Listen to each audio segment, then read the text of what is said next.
Van 12 días de guerra en Ucrania después de la invasión de Rusia y empieza a quedar claro que no va a ser una guerra relámpago como la que imaginó Hitler allá en los años 30, sino que va a ser como la mayoría de las guerras, algo que va a durar y que va a tener consecuencias durante mucho tiempo.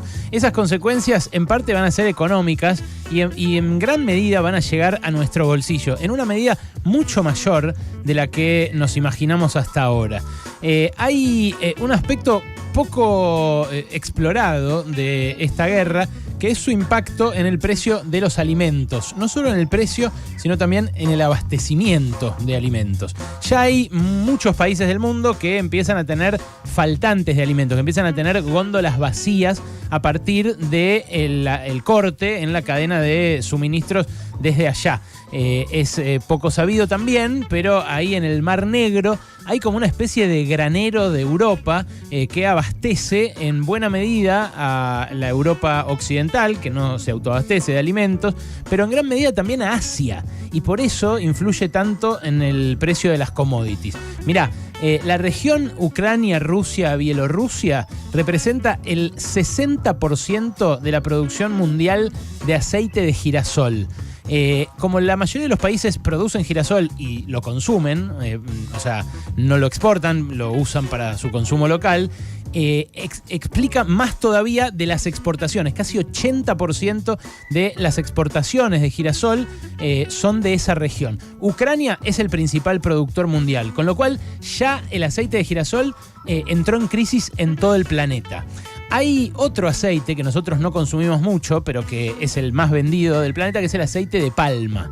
El aceite de palma se hace sobre todo en el sudeste asiático, también se hace acá en algunos lugares de Latinoamérica más tropicales, pero ¿qué hizo Indonesia? Que es el principal productor de aceite de palma, cuando se enteró de la crisis del aceite de girasol, prohibió las exportaciones. ¿Por qué? Y bueno, porque buena parte de la dieta de los indonesios se basa en lo frito, y lo frito se hace ahí con aceite de palma.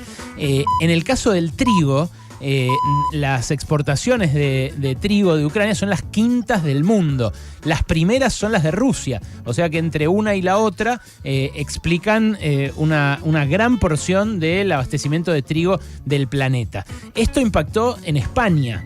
Y es muy impresionante cómo impactó en España, porque España ya está empezando a pensar en volver a comprar trigo acá, en la Argentina, en volver a comprarlo masivamente, porque ahora no lo hace. Tiene una serie de restricciones fitosanitarias que, bueno, son excusas por lo general para bloquear la llegada de trigo y de otros cereales y commodities más baratas desde otros lados. En España hay quilombo porque tienen trigo para 4 semanas más o menos, pero en Pakistán ya hay protestas en las calles por la inflación que generó esto y por las reformas económicas que está introduciendo el primer ministro Khan, que recibió un rescate de $6.000 millones del Fondo Monetario, firmó un acuerdo y se comprometió a hacer una serie de ajustes. Esos ajustes trajeron inflación y sobre eso se montó la guerra. ¿Te suena de algún lado? Bueno, sí, acá estamos parecidos.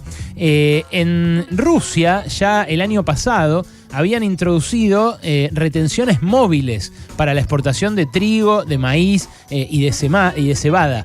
Establecieron precios máximos para que el boom de precios de las commodities no impacte en los precios locales.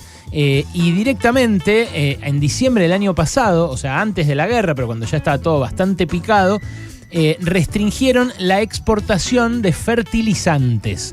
Ahí entramos en otro lío que me parece a un país como la Argentina le interesa y mucho. Los fertilizantes se producen en buena medida ahí también. Rusia y Bielorrusia explican, por ejemplo, cerca de 1/3 de las ventas mundiales de potasa, que es mira, Mauro me mira con atención porque sabe para qué sirve. Es el insumo básico para hacer fertilizantes que se utilizan en muchos cultivos. Hay otra forma de fertilizar que es con nitrogenados, que son un poco más invasivos, pero para hacer esos hace falta gas. Y el gas nos está faltando también por la guerra de Rusia. Acá nos está faltando por un montón de otras razones, pero digamos que no hay gas para tirar al techo y hacer, como hacen en Bahía Blanca, la urea granulada que usa el campo quemando gas. Bueno, Bolsonaro, no le prestamos atención porque en el fragor de la batalla pasó, pero Bolsonaro no se mete en la guerra, entre otras razones, porque dice que necesita la potasa rusa, el potasio y todos los fertilizantes. Él dijo incluso, sin vergüenza, porque es eso, un sinvergüenza Bolsonaro, dijo, yo no me voy a meter porque acá hay negocios de por medio, claro, no le importan los derechos humanos, que Rusia invadió brutalmente a su vecino, todos los argumentos que me parece son atendibles más allá de la alianza económica, pero dice, yo no me voy a meter con Rusia porque dependo de los fertilizantes. Bueno, nosotros en parte también dependemos de los fertilizantes que envían ellos, que envía toda esa región. Y China, el año pasado, ya había empezado a suspender las exportaciones de fertilizantes, anticipándose a una situación como esta. Nadie acá en la Argentina parece estar pensando en esto. Nadie. Cuando pregunté si la guerra cambiaba los planes del acuerdo, me dijeron, no cambia, porque claro, nos va a costar más caro el gas, pero también vamos a recibir más dólares por la exportación de granos, entonces una cosa compensa a la otra. Bueno, está bien, eso puede ser en cuanto al abastecimiento de dólares, pero el dueño de la churrería El Topo lo dijo con más lucidez que cualquier funcionario del equipo económico. Subió 50% el trigo. La bolsa de harina no te la bajan salvo que pagues un 25% más. A nosotros el jefe de los molineros nos dijo la semana pasada que 1.200, 1.300 la bolsa de harina. Los panaderos me dijeron que por menos de 2 lucas no les bajan una. Entonces ese impacto va a llegar rapidísimo al precio del pan, al precio del churro y al precio de todos los panificados. Y la palabra retenciones no se escuchó ni una sola vez de boca de los funcionarios oficiales. Ahí me parece una percepción medio naif y nostálgica, que hoy se la escuché a Luis Delía, acá hablando con Ernesto Tenenbaum, que dijo, entre otras cosas, no hay que hacer trotsko-kirchnerismo, hay que firmar el acuerdo, lo que propone Alberto Fernández es una salida. Bueno, esa visión lo que dice es, el peronismo nació con la Segunda Guerra Mundial.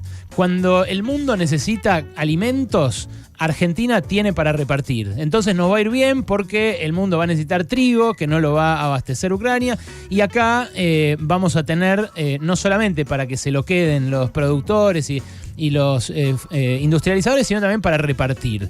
Y también cree este sector, lo dijo hoy Luis Delía, que hay que ganar tiempo porque se viene una Latinoamérica distinta, con Lula, con Gustavo Petro en Colombia y demás. Bueno, me parece que son demasiado optimistas porque Argentina es la que está hiperendeudada con el Fondo Monetario. No está en la misma situación que el resto de América Latina y los liderazgos que asoman en América Latina no están todos alineados entre sí. Pero además, el agro acá en la Argentina es otro. La Argentina es otra. En 1945, con Perón y antes, cuando estalló la guerra, no había una sola hectárea de soja sembrada acá en la Argentina. Segundo, el pacto con el Fondo Monetario ata de pies y manos al gobierno para aprovechar ese buen contexto internacional.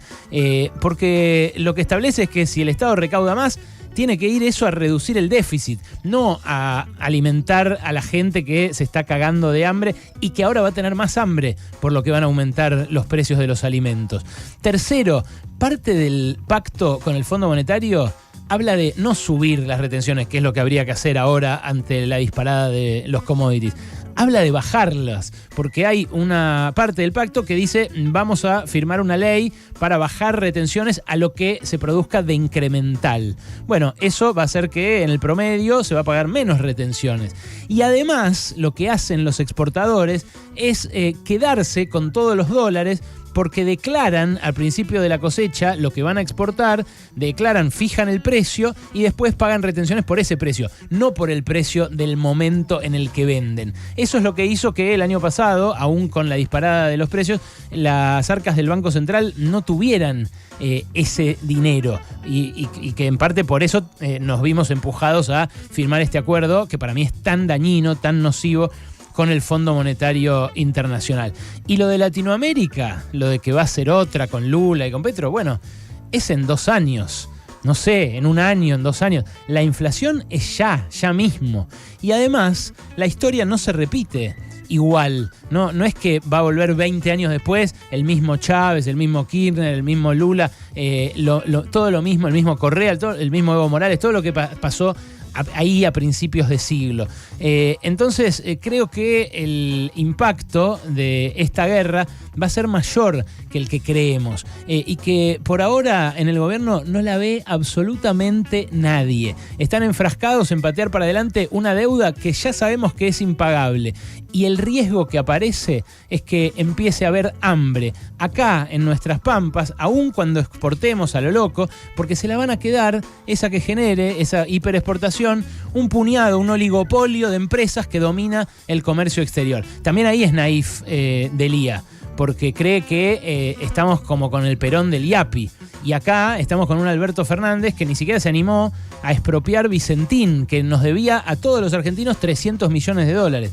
Imagínate hoy si tuviera en sus manos el Estado argentino Vicentín, una exportadora, en medio del boom de precios de las commodities internacionales, en medio de una amenaza para la seguridad alimentaria. El cantar sería otro, claramente. Bueno, es eso, es lo que hay, lamentablemente no lo tenemos. Yo diría, por las dudas, vamos metiéndonos todos en el búnker.